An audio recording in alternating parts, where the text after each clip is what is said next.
pagi. Ini VT 3.50 ya. Tanpa terasa ini sudah 3.000 menit ya. Anda udah ikutin kuliah ilmu ekonomi politik. Dan perkembangan terakhir itu pemerintah rencana untuk reshuffle dari Menteri Budi Ari, ini menteri dari relawan Bahlul ini, Menteri Budi Ari ini tersangkut dengan korupsi judi online, dan itu akan diganti dengan Budi Satrio Djiwandono. Budi Satrio Djiwandono itu adalah putranya Gubernur Bank Indonesia Sudrajat Djiwandono, ponakan Prabowo. Yang kedua adalah Menteri Luar Negeri. Ini menteri ajaib ini, Menteri Aladin ini ya, yang suka sen kiri belok kanan. Ya, jadi Menteri Sugiono dikembalikan kepada Menteri Retno Marsudi. Ya, ibarat kata itu jurusan kereta ya, kita mau ke Surabaya itu salah arahnya. Jadi kita itu mau ke Surabaya tapi ambil yang jurusan yang ke barat. Itulah Menteri Luar Negeri kita. Makanya jadi nggak ucuk-ucuk dia menjabat sebulan, dia udah tanda tangan ikut BRICS. Terus udah ikut-ikut Palestina. Sudah ranggenah dan akhirnya dicopot, dibalikin lagi ke Menteri Retno Marsudi. Ya, itulah kondisi rencana reshuffle pemerintah Prabowo. Kenapa kok bisa begini ya, bisa seperti undur-undur ya. Kadang maju, kadang mundur, kadang maju, kadang mundur. Artinya, ya, pemerintahan itu bisa dinilai kok, ada indikator kok. Contohnya, ya, media. Perusahaan media itu adalah pilar keempat dari pemerintahan. Ya, Anda ada eksekutif, yudikatif, legislatif. Yang keempat itu media. Artinya apa? Media itu corong pemerintah. Dari zaman Indonesia merdeka sampai sekarang itu Kompas itu nggak pernah mati. Karena apa? Pemerintah kalau mau iklan itu suruh Kompas. Kalau mau wawancara suruh Kompas.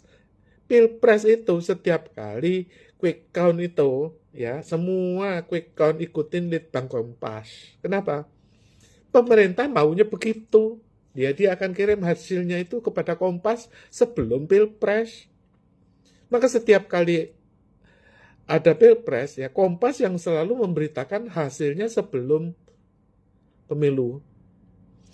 Nah, sekarang saham dari grup-grup media itu, contohnya Viva News, SCTV, MNC itu ya, yang grupnya RCTI, Global TV dan sebagainya itu, termasuk Viva News ya, grupnya TV One, Kompas TV pun liputan 6 itu pengurangan karyawan separuh.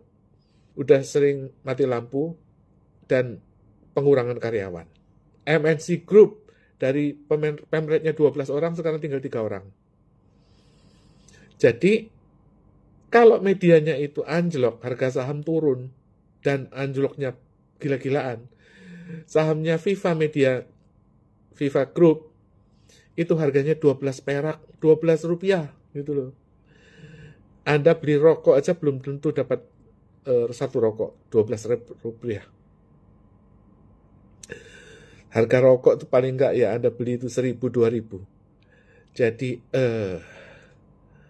inilah kondisinya. Artinya apa? Artinya kalau media itu bangkrut, ya Anda bayangin dalam kondisi perang di Ukraina, ya itu media-media itu jalan terus tambah gemuk.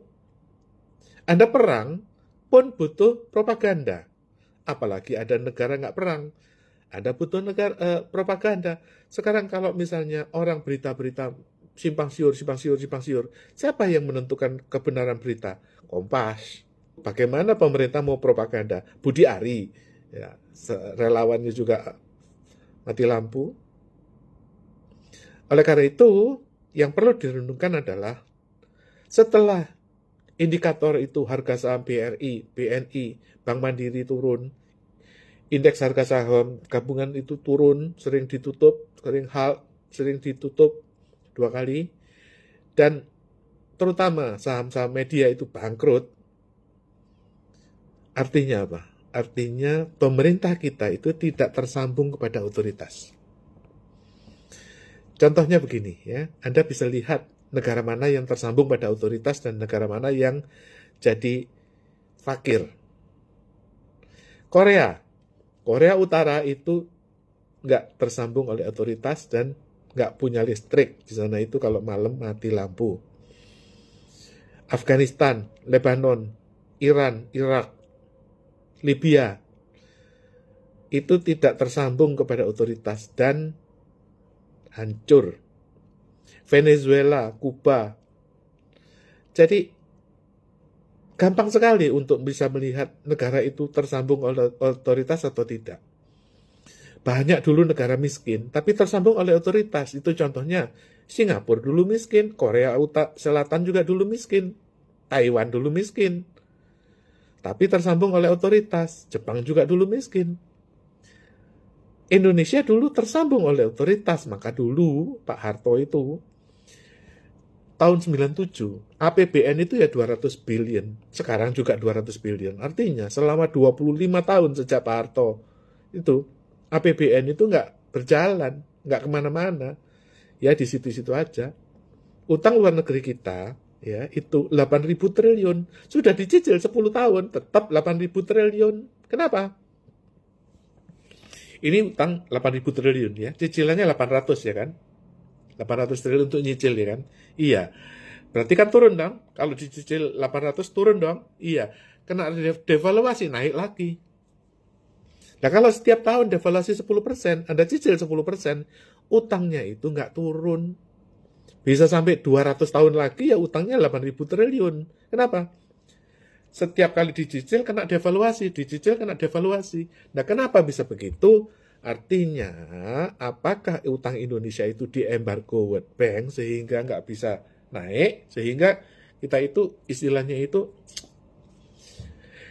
dikejar-kejar debt collector. Dalam kondisi kita itu terjerat pinjol, terjerat debt collector, dan kita nggak bisa kemana-mana, itu ujungnya harus di bail out.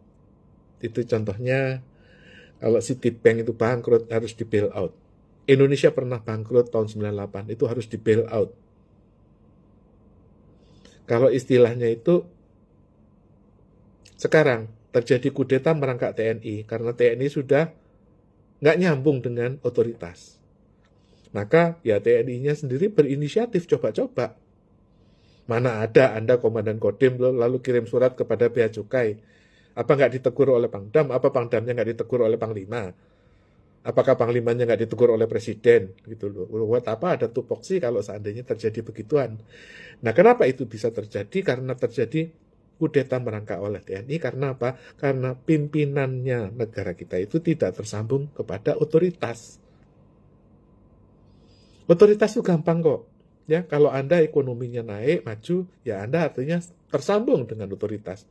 Kalau nggak maju dan sering efisiensi, di gedung Kementerian Keuangan itu sering mati lampu jam 4 sore, eskalator udah nggak nyala, artinya negara kita tidak tersambung kepada otoritas.